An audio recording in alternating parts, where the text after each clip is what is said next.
On February the 7th, Japan's newly appointed Prime Minister Yoshihisa Shiba arrived in Washington for his inaugural official visit to the United States.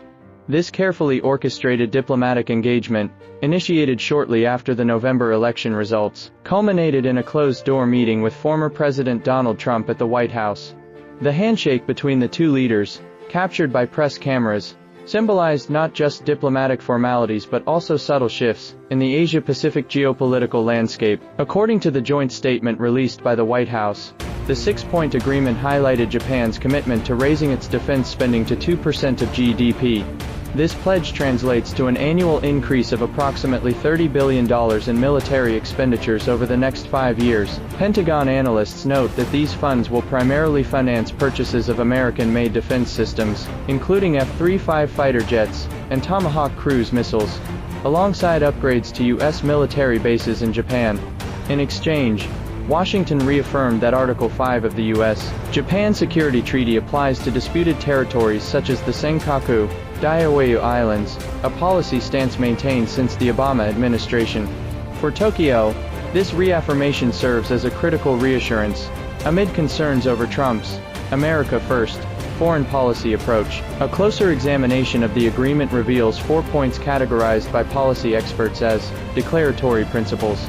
The proposed U.S.-Japan collaboration on AI and semiconductor research remains limited to technical exchanges, while commitments to Korean Peninsula denuclearization and maintaining the status quo in the Taiwan Strait lack actionable frameworks. The emphasis on strengthening the Quad framework, U.S., Japan, India, Australia, appears more symbolic than substantive. Such mixed outcomes underscore the challenges facing the alliance, balancing strategic cooperation with domestic political and economic priorities. The unresolved acquisition of U.S. steel by Japan's Nippon Steel Corporation emerged as a focal point of discussions. Founded in 1901, U.S. Steel traces its roots to Carnegie Steel, a cornerstone of America's industrial rise. When Nippon Steel proposed a $14.9 billion takeover, a 30% premium that delighted shareholders, and secured 98% board approval, it triggered a visceral backlash across American society. A retired steelworker's comment in the Pittsburgh Steel Museum's book captured the sentiment. Selling U.S. steel feels like auctioning the Statue of Liberty to foreign collectors. This emotional response resonated strongly in Pennsylvania, a pivotal swing state, where 65,000 steelworkers' votes could sway electoral outcomes. For Japan, the acquisition transcends commercial interests. Absorbing U.S. Steel's 16 million tons of annual capacity would propel Nippon Steel into the global top 3, consolidating its edge in high-tech sectors like electric vehicle steel and defense-grade alloys. More crucially, the deal was seen as a litmus test for U.S. market openness. As Japan's automotive sector faces dual pressures from Chinese electric vehicles and South Korean hydrogen technology, access to the North American market has become existential. While Japanese automakers still hold 32% of U.S. market share, profit margins have halved from 8.3% to 5.1% over the past decade.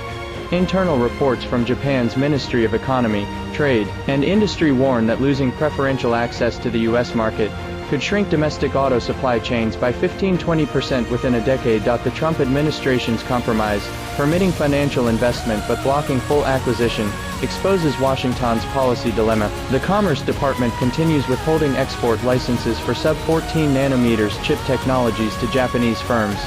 Such guarded cooperation reflects a recalibration of trans-Pacific economic relations. Economic observers question former Bank of Japan Governor Hirohiko Kuroda's recent declaration that decades of stagnation have ended. Fourth quarter 2023 data paints a grimmer picture. Real wages fell for the 22nd consecutive month. Household consumption dropped 3.5% year-on-year, and core inflation held stubbornly at 2.8%. Compounding these challenges, the yen's slide past 150 against the dollar has inflated energy import costs by 12%, squeezing the resource-dependent economy. Mitsubishi UFJ Financial Group models indicate that a 10% U.S. tariff on Japanese vehicles could slash GDP growth by 0.7 percentage points, a devastating blow for an economy already teetering near recession. Facing these headwinds, the Shiba administration has signaled diplomatic flexibility. Ahead of the U.S. visit, Tokyo resumed the China-Japan high-level economic dialogue after a 3-year hiatus. eased tourist visa restrictions for Chinese nationals, and adopted measured language on Fukushima wastewater releases. However, these gestures remain largely symbolic. The new 10-year multiple entry visa requires applicants to prove annual incomes exceeding $30 million, approximately equal to $200,000, with approval rates below 15%. By contrast, China has allowed Japanese citizens 144-hour visa-free transit since 2018.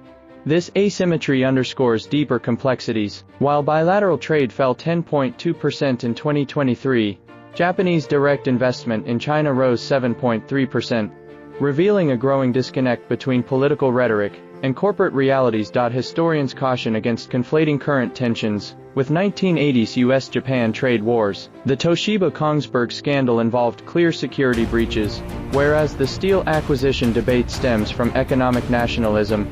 A Brookings Institution survey found 62% of Americans support protecting traditional manufacturing, yet only 34% know U.S. Steel exited military-grade steel production years ago. Such knowledge gaps fuel policymaking driven more by sentiment than strategic calculus. For ordinary Americans, this trans-Pacific diplomatic dance carries multifaceted implications. Steel workers in Pennsylvania prioritize job security, Silicon Valley innovators seek tech collaboration, and Midwest farmers fear trade spats disrupting soybean exports. In today's interconnected global economy, bilateral decisions trigger ripple effects. When Nippon Steel paused its acquisition plan, its shares fell 2.3%, dragging down U.S. steelmakers like Nucor and Cleveland-Cliffs. These market tremors highlight the fragility of modern supply chains. Looking ahead, three critical areas will define U.S.-Japan relations under the Trump-Shiba dynamic.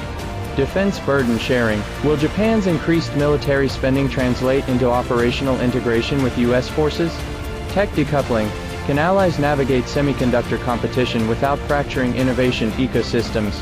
China Balancing Act. How will Tokyo reconcile security dependence on Washington with economic ties to Beijing? As the Center for Strategic and International Studies, CSIS, recently noted, the 21st century alliance must evolve beyond Cold War paradigms. Success hinges on creating mutual value, not just managing shared threats. For policymakers and citizens alike, this moment demands clear-eyed assessment of national interests in an era where economic security is inseparable from geopolitical strategy.